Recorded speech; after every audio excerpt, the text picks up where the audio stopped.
It's showtime. I'm testing this out because I was forced to learn a new program, new editing software, which I didn't. I'm at the age I don't want to learn anything new. I'm lazy. I want to sit and watch the ball game all day. So my computer broke down. I lost that software. I had to get some new software. So I'm going to try to see if I can use. I try to put the pictures behind the green wall here. Who knows? We'll see if it works. Because I have to learn a new software. I can't stand learning nothing new. I've been wanting to do for years to do a internet show where I interview people on the internet. And I've just been too lazy to learn because one, you go online, everything's on the internet. You know, you watch these videos. They told me to get this program that costs $300 so I can edit it. I can interview somebody via. I know people that do it. I just should ask somebody who knows how to do it. And they'll just show me how to do it instead of reading all this stuff. But I'm too lazy to learn. I have to buy this software. Some people say they say the software is $300. I'm like, hey, that's too much. $100 I can go buy. But other people say, you don't need that software. You can just learn it. But the point is that I'm just too lazy to learn. Just too lazy to learn. Okay, the show. I don't know what I want to show you on the show. The show is always something.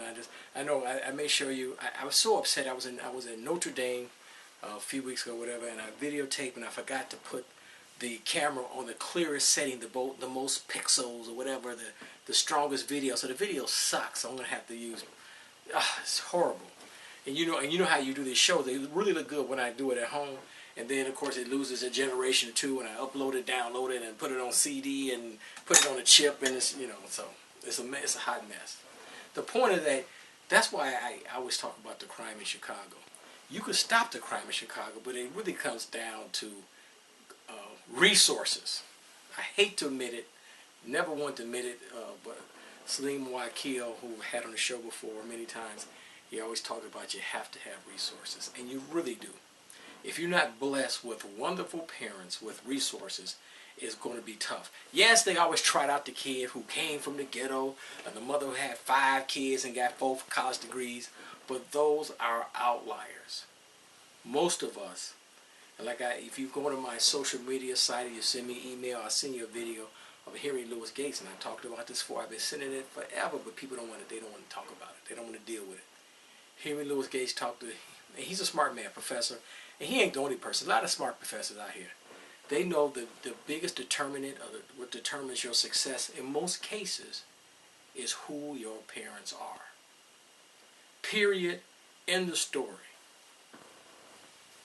That's why most people who do well in America, United States of America, they had good parents with resources who sent them to good schools, and they went to school with good teachers and had good peers, because some of the research would tell you that peers are more important. As the child gets older in teenage years, the peers are more important than the parents.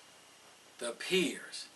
So perfect is I shouldn't tell the family business. I won't tell that story because people don't tell the family business. Don't be putting our laundry out. Blah blah blah blah blah. I won't tell that story, but I'll tell the story this way. I was telling this story. I can't tell the story that way. The point is that to end the crime, you have to have resources. And here's the conundrum. I wish I had the best words. I wish I could look up these big words before I start using them. The real problem is this: how can you have poor, low-income people in a neighborhood with no crime? Can you have that, especially African American neighborhood? I live out here and I'm actually in Auburn Gresham neighborhood. And I've been doing these videos for years about stopping the crime, right? But the real problem is that you have to have resources, because if that child, if that young man who goes off to commit the crimes and these murders in our neighborhoods here in Chicago and other places, if they had wonderful parents with resources, even if they had the worst parents, and the neighborhood had the resources so we can get that young man mentoring and tutoring, you wouldn't have the crime. And you need resources to break down the gang structure and stabilize the home, and everybody gets a good job with a livable wage, and then you teach the child morals. Like anybody who has children, one of the first things you have to teach a child is delayed gratification. And that's tough. Delayed gratification. You can't have that now. You have to wait 1 year, 5 years, 10 years, 20 years before you get that. And of those who can't wait, those are people who steal. I don't care if it's high-end crime or low-end crime. I can't wait. I just got to have this now. I can't wait. So, and I get that. I really do. I really, really do. So there's the point to stop the crime. And the crime never going to stop until you put the resources. And I'm not talking about the police. I'd rather see, I know the Mayor Rahm Emanuel's going to hire 1,000 police or something. I'd rather have 1,000 social workers who have case studies, because you have to have an individual that helps you. I remember the guy I tell the same stories. You get older, you just tell the same stories. You just recycle them. The guy wrote a book called Change or Die, a Jewish guy with a Jewish name, right? And it's about changing your habits, which is really hard to change the habit. And he said you have to have a person, an individual, a person to help you, or a group, or I think there's a community too, that will give you a new sense of hope. The belief and expectation that you will overcome your troubles. I really believe a lot of young people who go off to commit these crimes, destabilize these neighborhoods, they start as young boys, they go off to teenagers, and they go off to young men and old men who destabilize the African American community, where most of us, people like my generation and older and younger, they don't want to live here. These old houses, the Auburn, Gresham, and many parts of the South Side and West Side are gold mines. At some point, other nationalities, which is fine, other people are going to come in and take over these neighborhoods and flourish. They will flourish because the other people, the Latinos and the Asians and the East Indians and the Chinese and the Japanese and the Koreans and all, they have more cultural capital than black folks, i.e. Negroes. And I don't have the temperament to go into the neighborhood to help people, because I don't have the tact or the temperament. Because I'm going to tell you what you really don't want to hear. Let's face it, if you want to go to college and both your parents are not college graduates, the likelihood that you finish college is about 11%. As of right now, the numbers do go up and go down. And right now, if your parents are not college graduates and you want to go to college, that was your desire, only about 11%, about 11% of first generation. 11% of first generation college students, or students who go to college, actually graduate in that 6-year time frame. That's just the statistics. Because it's really hard. If you want to be a carpenter or a lawyer or a computer programmer, it's much easier if you have that mentor or that parent or that school that puts you on that path. Or like when a carpentry electrician, they have an apprentice program. You have an apprentice program. You can't do this by yourself. People want to be young men want to be basketball players because that's what they see. If you don't see lawyers and doctors and accountants and computer programmers, like all these jobs we have right now, my job or your job, all these jobs are going to be replaced by an algorithm or artificial intelligence, AI, right? Artificial intelligence. The computers or robots have been coming, they will continue to come and take all our jobs. It's complicated. It really is. So you say, if everybody had a living wage in these low-income black neighborhoods, would the crime end? Most of it will. You have to have a living wage. And then you have morals and values. You know, the money, the morals, the values, the delayed gratification, you can stop the crime. So it's really about raising children. Raising children. I told you I don't have the temperament to do. I used to go into public schools and do speeches, but I can still do a good one. But because African Americans, like I was mentioning earlier, African Americans are funny people. I was mentioning Henry Louis Gates and his great talk he gave. It was a little more like an interview at C-SPAN. He says, and you may have heard him say this, Henry Louis Gates, the famous professor, he said, there's 42 million African Americans. That means there's 42 million ways to be black. Mark Sims is lighter than a brown paper bag, so for some people I don't have the bona fides or bona fides to say anything to or about black people. I get that.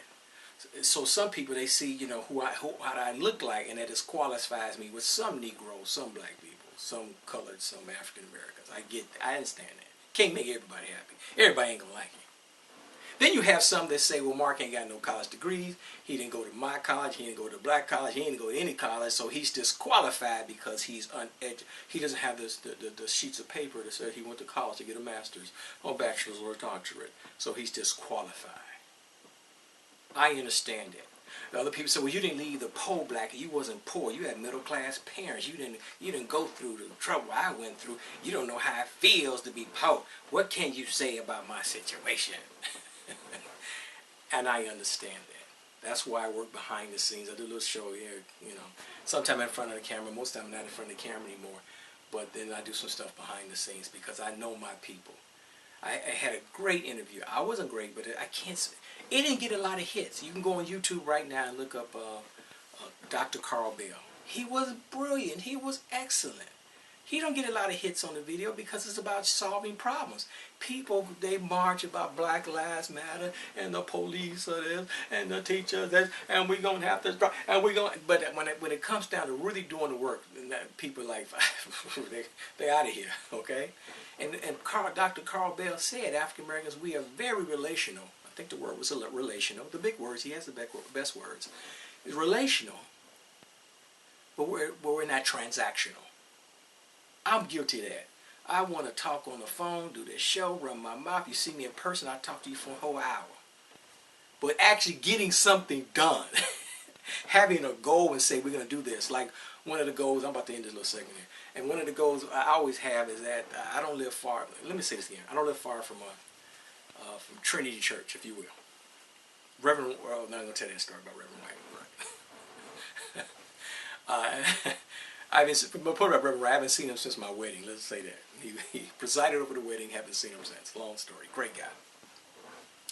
But the point is that Reverend Moss has been there ever since Reverend Wright retired. If you will. Reverend Moss is brilliant. But I've had a post on social media, and I put a post on social media. I like Reverend Moss. He's brilliant. Never met the man. I'd like to meet him one day. If I maybe bring my little raggedy camera, interview him. I know he's too important, but maybe I will. Maybe I'll pay my little raggedy camera, my little camera from Walmart for $100, and then maybe I interview him. Who knows? And so the point is that he's brilliant. But how can we get that brilliance to make that neighborhood around the school crime-free? I thought all things are possible through Christ that strengthens something to that effect, right? Y'all know the scripture, right? But the point is that people, they don't care about it. They care about their personal relationship with Christ, not solving the problems in the community. They yield a little faith. They don't have the faith of a mustard seed. I'm sounding critical, but what I'm saying though, you have brilliant people like Reverend Moss.